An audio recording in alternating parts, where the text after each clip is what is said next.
Windows 7 professional, 7 ultimate, home professional, Windows 11 pro version. তো আমি এখানে দেবো 7 আলটিমেট ভার্সন, কারণ যেহেতু আমার আগের মডেলের, তো আমি এখানে উইন্ডোজ 7 আলটিমেট দিয়ে দিলাম। Accept the licence tip, next. এখানে হার্ড ডিস্কটি ফরম্যাট করে নিতে হবে। হার্ড ডিস্কে পার্টিশন দেওয়া নাই, সেক্ষেত্রে ডিলিট অপশন, নিউ। এবার আমার ইচ্ছা মতো কাস্টমাইজ করে সাজিয়ে নেব।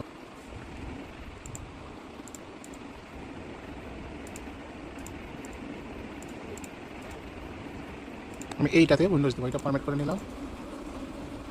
এই যে রেডি হয়ে গেছে। এবার নেক্সট প্রসেসিং শুরু হয়েছে।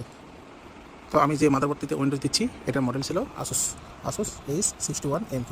তো সকল আসুসের ক্ষেত্রে একই নিয়ম, অন্যান্য বোর্ডের ক্ষেত্রে আলাদা আলাদা নিয়ম হবে। তো আমি আপনাকে পরবর্তীতে সবগুলো নিয়মই দেখাবো। আসুস, গিগাবাইট, MSI, অ্যাস্ট্রক বা চাইনিজ যে কোনো মাদারবোর্ড, সবগুলো আলাদা আলাদাভাবে দিতে হয়। আমি আপনাদেরকে সবগুলাই একটা একটা করে প্রসেসিংগুলো দেখিয়ে দেবো।